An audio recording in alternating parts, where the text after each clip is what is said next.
Friends, good morning. मेरा नाम रामेश्वर नागर है। मैं फार्मासिस्ट हूँ एंड न्यूट्रिशन वेलनेस कोच भी हूँ।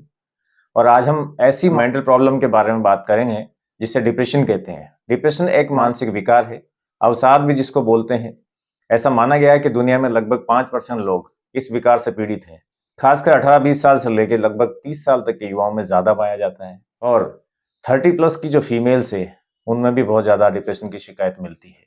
डिप्रेशन या अवसाद, इसको 3 प्रकार में बांटा गया है। एक है माइल्ड, एक मॉडरेट, दूसरा सीवियर।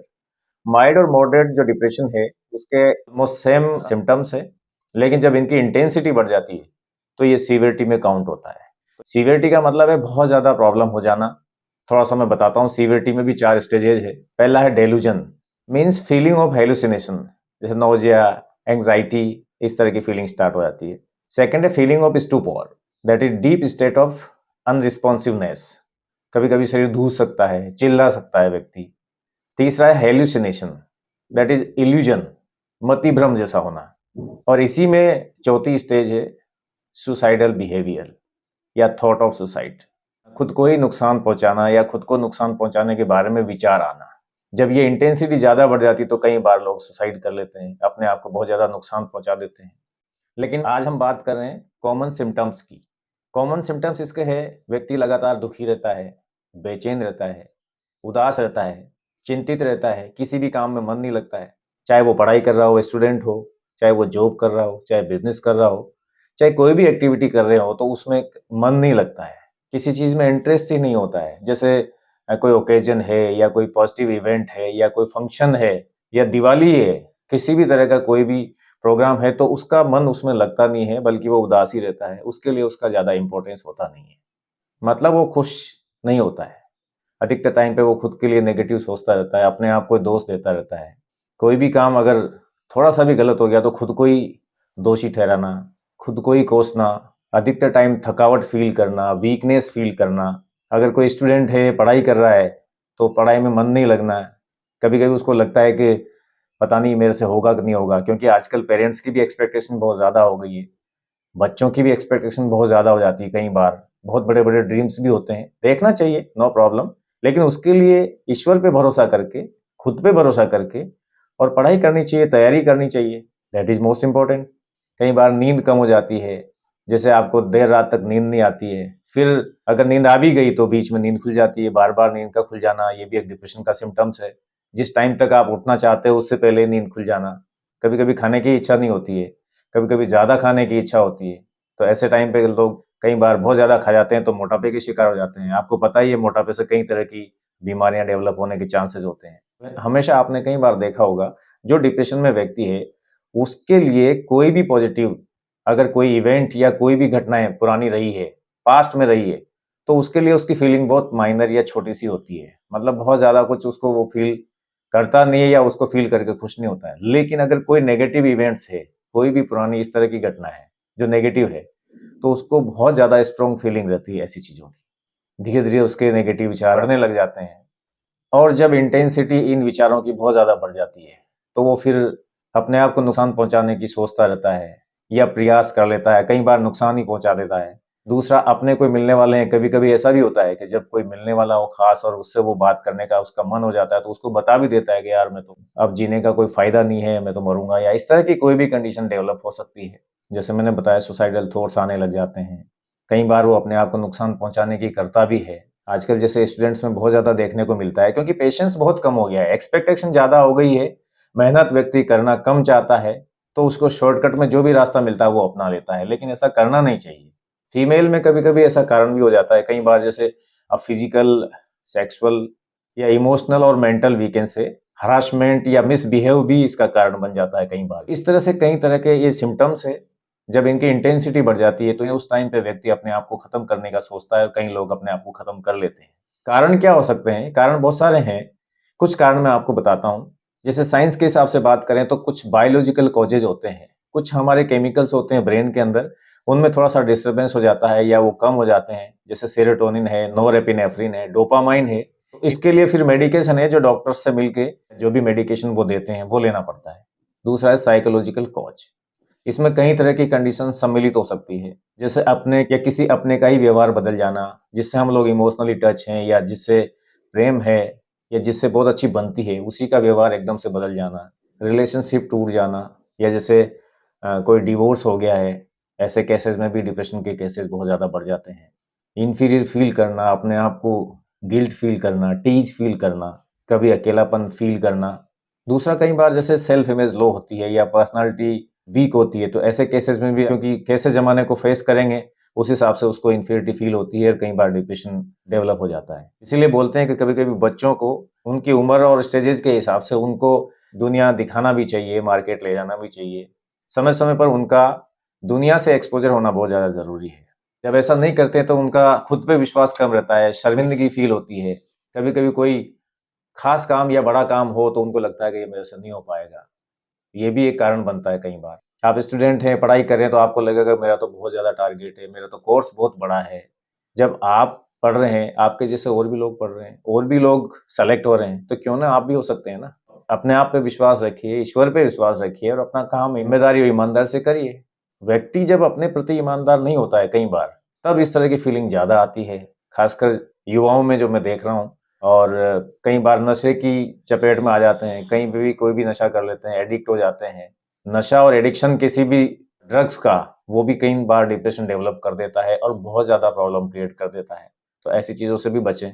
कई केसेज़ में जैसे फैमिली हिस्ट्री भी हो सकती है, जैसे कि किसी के पेरेंट्स को जैसे फादर, मदर है या ग्रैंडफ़ादर है, उनमें ऐसे कभी डिप्रेशन के केस रहे हों या डिप्रेशन रहा हो, तो ऐसे चीज़ भी हेरिडिटरी कभी ट्रांसफ़र हो ही जाता है। और कभी-कभी जैसे क्रोनिक इलनेस है, बहुत लंबी बीमारी चली आ रही है, व्यक्ति बेड पे पड़ा हुआ है, वीक हो गया है, तो धीरे-धीरे उसको लगता है कि यार कोई जीवन है क्या? इससे तो मरना ही ठीक है।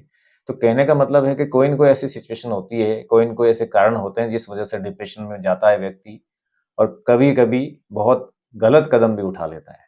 ऐसे में करना क्या चाहिए? अगर ऐसे विचारों की इंटेंसिटी बहुत ज़्यादा बढ़ गई है, बहुत ज़्यादा प्रॉब्लम हो गई है, एक तरह से इमरजेंसी कंडीशन आ गई, तो डेफ़िनेटली अपने न्यूरो साइकियाट्रिक डॉक्टर को कंसल्ट करना चाहिए। कभी-कभी वो एडमिट भी करते हैं हॉस्पिटल में और फिर उनके सुपरविज़न में मेडिकेशन चलता भी है और फ़ायदा होता भी है। हाँ, कभी-कभी दवाइयाँ बहुत ज़्यादा चलती है, एंटी डिप्रेशन दवाइयाँ होती हैं, तो बहुत जीवन भर भी लेनी पड़ जाती है। ऐसे में दवाइयों के साइड इफ़ेक्ट्स भी होते हैं, व्यक्ति मोटापे का शिकार हो जाता है। आपने देखा होगा डिप्रेस्ड व्यक्ति अधिकतर मोटे मिल जाएँगे आपको। और जब मोटापा बढ़ता है तो कई तरह की बीमारियों के खतरे बढ़ जाते हैं। जैसे मैंने बताया एंटी डिप्रेसेंट मेडिसिन, उस तरह का ट्रीटमेंट चलता है। दूसरी होती है साइकोथेरेपी, जिसको काउंसलिंग बोलते हैं हम लोग। काउंसलिंग का मतलब है जब आप डॉक्टर से मिलके बात करते हैं तो फिर वो आपको सीबीटी एक थेरेपी है, साइकोथेरेपी, वो डॉक्टर आपके साथ करता है। कॉग्निटिव बिहेवियरल थेरेपी बोलते हैं, सीबीटी। उसमें डॉक्टर्स आपको काउंसलिंग करते हैं, आपके जो भी कारण है, आपकी हिस्ट्री में जाके आपसे डिटेल पूछते हैं, कारण समझने का प्रयास करते हैं, उसके बाद फिर आपको काउंसलिंग देते हैं। माइल्ड टू मॉडरेट कंडीशन है, तो आप थोड़ा-सा कुछ अपने लेवल पे प्रयास करेंगे, थोड़ा-सा समझ के प्रयास करेंगे, जो ज़रूर फ़ायदा होगा। पहली चीज़ तो आप अपने आप को कमज़ोर समझना बंद कर दें या वीक समझना बंद कर दें, क्योंकि आपको ईश्वर ने पैदा किया है, आपके अंदर सब चीज़ें वो है जो एक किसी दूसरे व्यक्ति में है।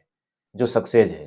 तो पहली चीज़ तो आपका थॉट प्रोसेस में थोड़ा-सा आप बदलाव कीजिए। एकदम से कुछ नहीं होता है, लेकिन अगर आप विचार करेंगे तो डेफ़िनेटली कर पाएँगे। अपने ख़ास दोस्त या रिश्तेदार या पुराने दोस्त कोई हो जिनके साथ आप कभी खेले-कूदे हो, उनसे ज़रूर कैसे भी करके संपर्क बढ़ाएँ, उनसे अपने मन की बात शेयर करें। अगर कोई नेगेटिव एसोसिएशन हो रही है आपकी, चाहे फ़िल्मों से हो रही है, किसी ऐसे दोस्त के साथ हो रही है या कुछ खाने का इस तरह का आप नेगेटिव खा रहे हैं जिससे न्यूट्रिशन वैल्यू नहीं है, या कोई ड्रिंक इस तरह का आप ले रहे हैं, तो इनको थोड़ा-सा अवॉइड कीजिए और आप सात्विक खाना खाइए। इसी तरह से आप खाने में थोड़ा-सा आप बदलाव कीजिए, ताकि आपको एंटीऑक्सीडेंट प्रोटेक्शन भी मिले। किसी भी तरह की नेगेटिव अगर सिचुएशन आपको लगती है, तो उससे अपने आप को डेविएट कीजिए। आप अपनी मनपसंद फ़िल्में देखिए, आप मनपसंद अपना म्यूज़िक सुन सकते हैं। आजकल तो बहुत कॉमेडी शो चल रहे हैं, तो वो आप देख सकते हैं, सो दैट आप अपने आप को थोड़ा रिलैक्स कर पाएँ। उस खाना हमेशा प्राकृतिक खाना खाएँ, सात्विक खाना खाएँ। जब कभी भी नेगेटिव विचार आएँ तो आप कुछ बुक्स हैं जो पढ़ सकते हैं। पॉजिटिव मेंटल एटीट्यूड की बुक्स हैं, जैसे magic of thinking big, what to say when you talk to yourself, ऐसी बुक्स आप पढ़ सकते हैं रात को सोते टाइम पे 2 से 3 पेज या 5 पेज। सबसे इम्पोर्टेंट चीज़, आप एक्सरसाइज़ कर सकते हैं। माइल्ड टू मॉडरेट डिप्रेशन की कंडीशन में तो एक्सरसाइज़ से बहुत फ़ायदा हो जाता है। आप अपने आप को डेली बेसिस पे एक्सरसाइज के लिए मेंटली प्रिपेयर कीजिए। आप घूमने जा सकते हैं, नेचर में, गार्डन में जा सकते हैं, पहाड़ों में जा सकते हैं, आपको बहुत ज़्यादा फायदा होगा। आप डीप ब्रीदिंग कर सकते हैं और उससे भी ज़्यादा एडवांटेज आपको मिलेगा मेडिटेशन से। आपको ज़रूर मेडिटेशन करना चाहिए सुबह शाम, आपको बहुत फ़ायदा मिलेगा। डिप्रेशन में तो क्या, ओवरऑल हेल्थ में भी आपको बहुत फ़ायदा मिलेगा। आप अपनी मनपसंद म्यूजिक या कॉमेडी शो भी देख सकते हैं, अच्छा म्यूजिक सुन सकते हैं, इन सब से आपको फ़ायदा मिलेगा। खासकर मैं जो युवा है, जो स्टूडेंट्स है, उनको मैसेज दे रहा हूँ।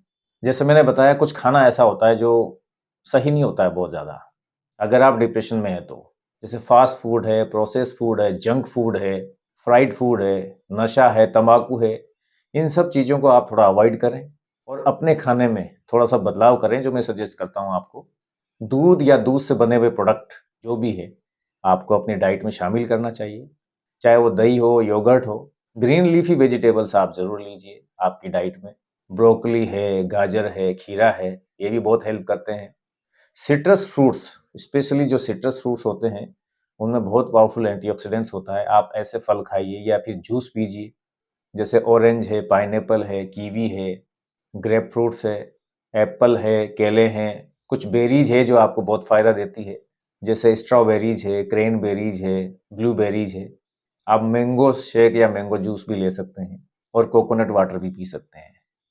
तो हमारा सजेशन सिर्फ यही रहता है कि आप अपने आपको ऐसी कंडीशन से थोड़ा सा डेविएट कीजिए मेंटली, क्योंकि मानसिक और शारीरिक दोनों हेल्थ डिप्रेशन की वजह से खराब हो जाती है।